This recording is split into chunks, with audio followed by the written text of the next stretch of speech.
Hey, my friends, welcome back to episode 9. We are in the level where we're going to really begin to talk about leveling the playing field and you being a phenomenal planner, right? Now, understand this. We said in our last segment that it's very, very, very important that you understand the power of planning.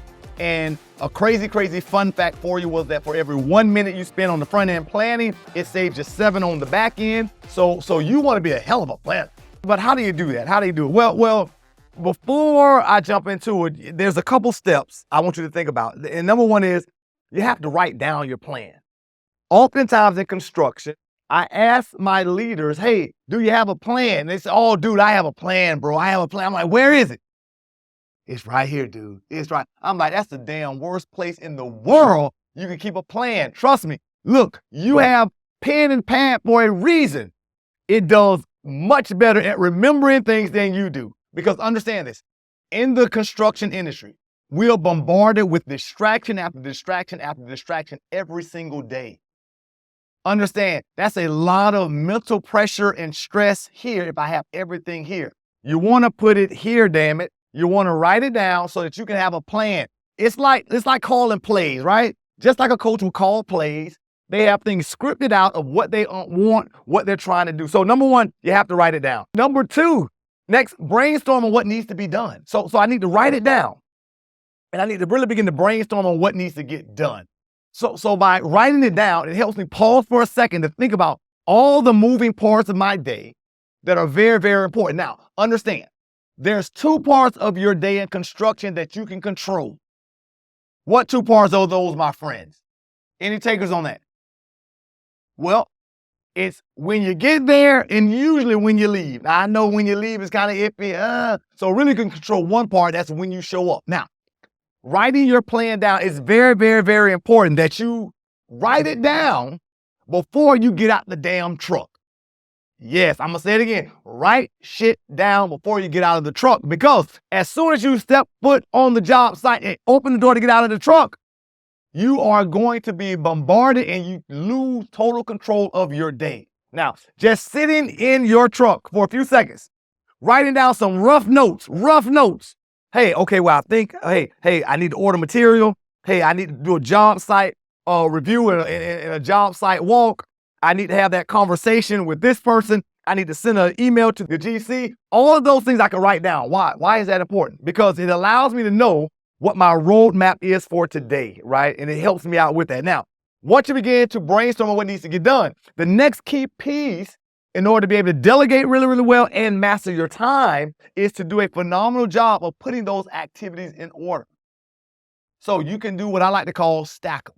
You can begin to stack things. And what do I mean by that? Well, if you realize that you need to do a job site walkthrough, but at the same time, you need to talk to Sarah, who's on that same damn job site, I can say, oh, wow. So at this time, I'm going to walk through the job site. And at the same time I do that, I'm going to schedule some time to talk to Sarah so I can knock these 2 things out with one go through with that. Now, at the very, very top, you need to next identify who's going to get it done. As in the last segment, when you understand that 20%, understand what it is you need to do, how you need to do it, what you're going to do, and what only you can do. The next thing on your list, my friends, you can begin to pass that stuff off because you know, no look, Magic Johnson pass to somebody else because you understand what you can delegate. Now, last but not least, you need to build milestones and checkpoints into your plan. Well, let me say this. Let me slow down for a second. As you can see, man, I get hyped in here. And think about that. I'm in here all by myself, excited and hyped, right? Now, but as we talk about milestones for your plan, understand, every sport, for the most part, has a halftime. Why? Why do most sports have a halftime? Well, usually so that coaches and players can go over things and regroup. And to be honest, the great coaches are coaches who make phenomenal halftime adjustments. Those who can go in the locker room after having a tough first few quarters, go in the locker room, see what's going on, make adjustments, and come back out the second half and win. We need to view ourselves as corporate athletes and do the exact same thing. So I want you to think about incorporating halftime into your day. To say, hey, wait a minute, where am I? What am I doing? Am I doing a great job of delegating some of the tasks and responsibilities that I can? Am I doing a great job of managing my time? What do I need to do better? Where do I need to make those halftime adjustments so that I can come out doing a phenomenal job, right? Now, in order to do this, you have to understand this thing that comes from a phenomenal book, old school, but it's called The 7 Habits of Highly Effective People, right? Now, in the book, they have a phenomenal graph, and you'll get a chance to see the graph. So if you're watching on YouTube, check the graph out. But the graph is urgent versus important, right? Urgent versus important. So I'll try my best for those who are listening to explain this to you. But on one axis of the graph, you have what's important, right? So the higher an activity is up on that graph, the more important it is. Now, on the bottom axis, right, you have what's urgent. So the farther out right a task goes on that graph, the more urgent it is, right? So now this graph is broken up into 4 boxes, right? So the first box, my friends, which is in the upper right corner, upper right. So think about that. That means it's all the way to the top. So it's very, very, very important. It's all the way to the right, so it's very, very urgent. What do we find in that box? Well, usually we find things like crisis, present problems, as well as deadline-driven goals, right? Deadline-driven. Now, that box stresses a lot of people out. That's box number 1, up there in the top right corner. Now, let's go kind of down counter corner to that. In the bottom left corner, at the very bottom left corner, it's all the way at the bottom, so it's not important.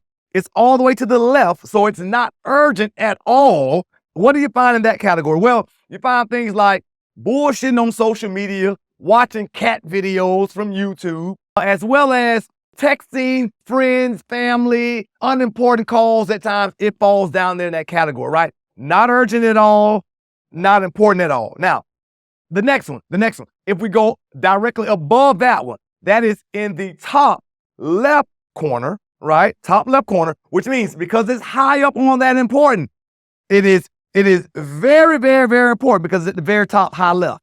But it's all the way over to the left, which means it's not urgent.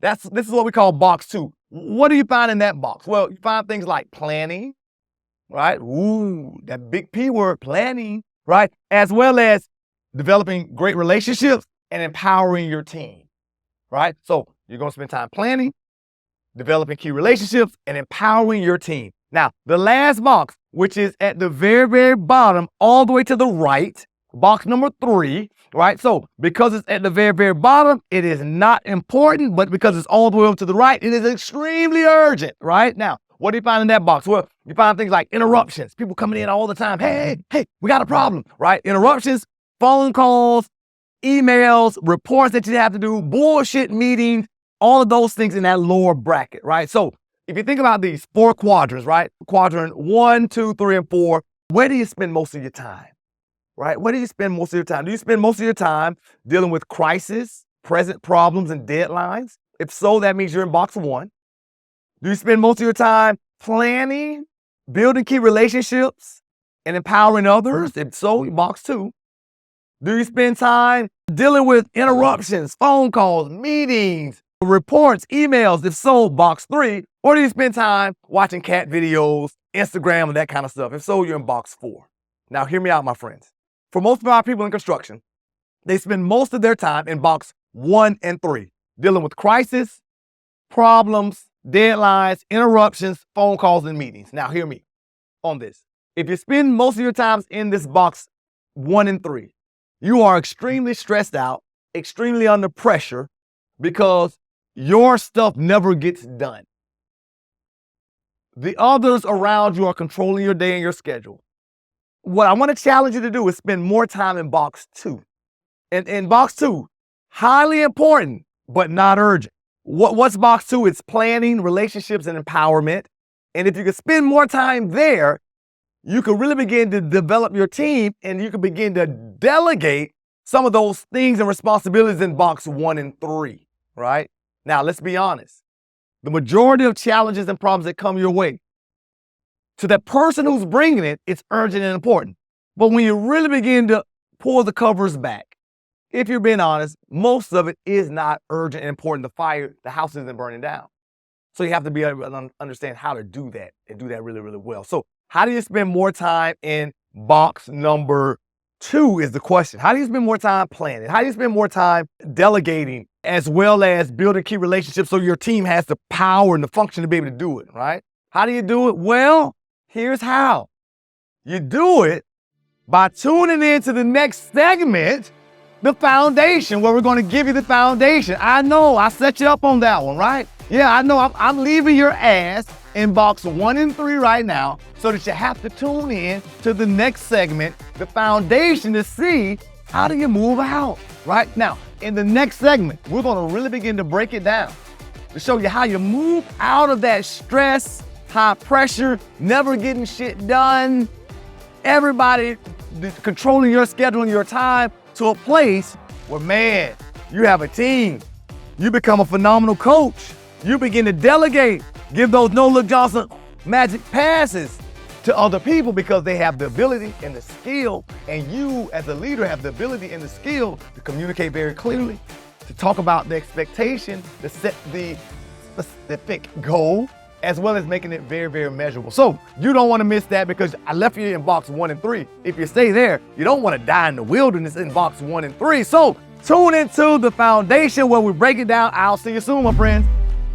Hey, I want to thank you for tuning in to No Bullshit with Alex Willis, the #1 go-to source for leadership development in the construction industry. Hey, make sure you subscribe wherever you watch or listen to your podcast. And hey, make sure to hit play on that next segment